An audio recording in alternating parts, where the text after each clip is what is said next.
So I just sit there for a couple of minutes and I'm really angry and frustrated with this guy and with Chung Dahm in general. I don't really know what's going to happen next. Um, so I'm just really, angry and frustrated that the training week went, that it happened in the way that it did, primarily because of Chung Dahm's incompetence. And yeah, I didn't really know what was going to happen next. So I just sort of sit there for a couple of minutes and then a guy who I'd never seen before comes marching into the room. I don't know who he was.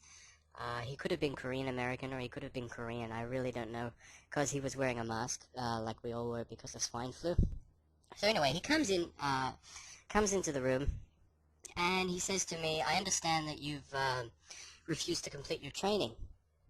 No, that you've refused to retake your mock.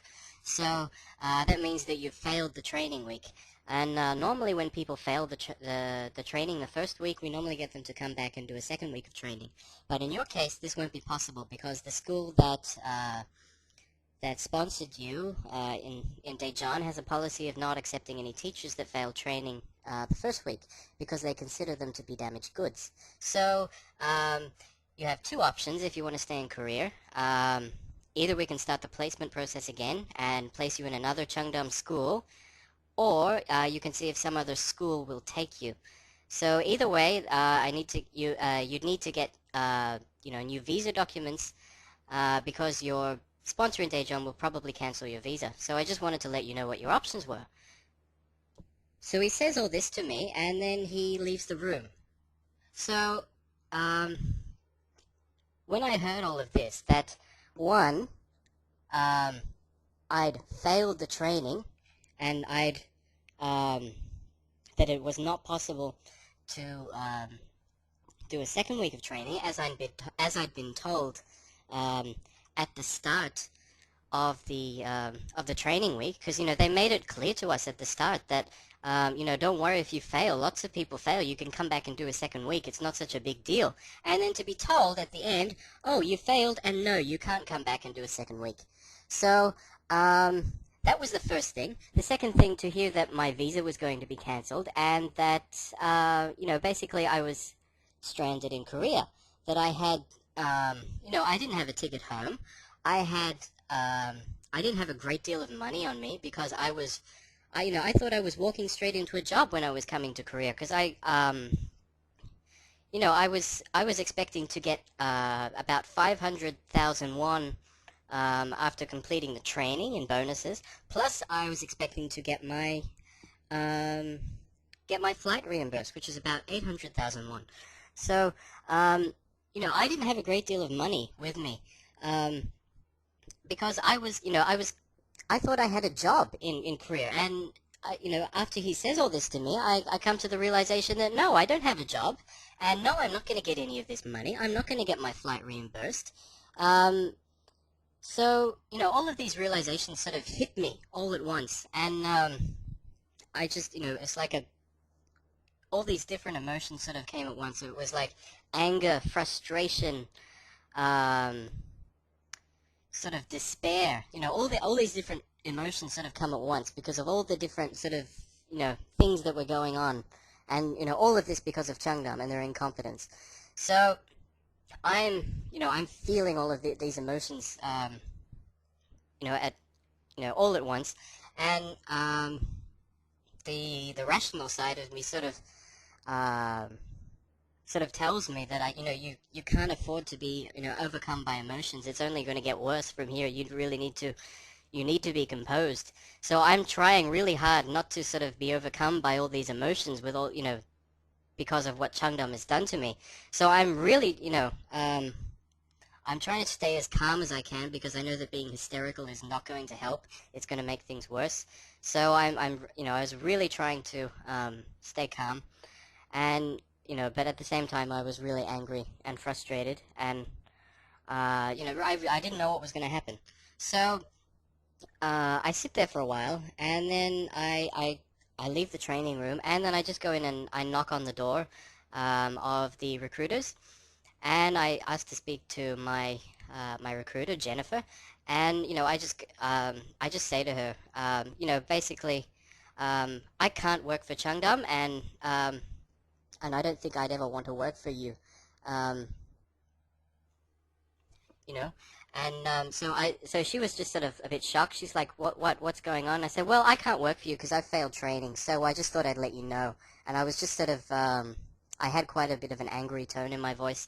And she's like, oh, no, no, we'll have to do something about this. So, um, anyway, she goes and puts me in some other room, and I wait in there for about 10 minutes. And then, after a while, she and the head recruiter, Benjamin Ha, they both come into the room, and um, basically, he comes in and he said, right, tell me what's going on.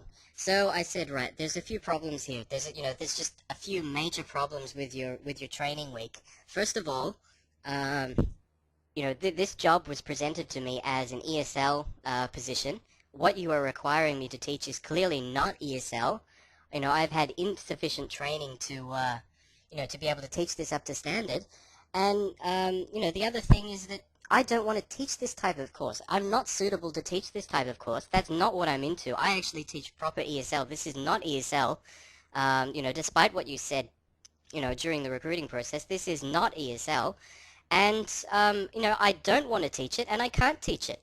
And so anyway, we had a, sort of a long, sort of heated discussion for about 10 or 15 minutes. And he was trying to convince me that he was just sort of trying to play the situation down and say, it's really not that serious. You've only failed part of the training. You just need to complete the other part, and then you can go to Daejeon. And then I'm saying, yeah, but you're making me, teach a course that I'm not qualified to teach.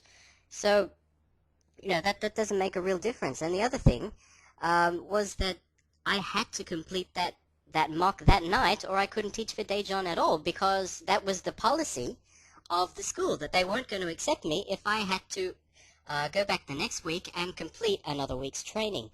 So, I mention all of these things, and he's trying to convince me, it's such a great school, Daejeon's such a great city, I'm sure you want to work there, and then he's sort of he's sort of trying to make Changdam look a lot better than all the other hagwons in Korea. He's saying, we're an elite school, and if you work in any other hagwon, it's just babysitting, and you're going to be bored, and this will be the best job that you'll ever have in Korea. And um, he wasn't really very effective in convincing me, because I sort of had my mind um, made up. Well, not completely made up, but I was really angry at the way that they had treated me during the training process, and I did not want to teach this type of course that they got me to train for in the afternoon session. Um, so I told them that, and I said, I'm happy to work for Changdam, no problem. I just do not want to teach that course that you've trained me for, and I would have appreciated if you had told me all of this before I'd even arrived in Korea, because if you told me, there would have been no way that I would have come to work for you in the first place.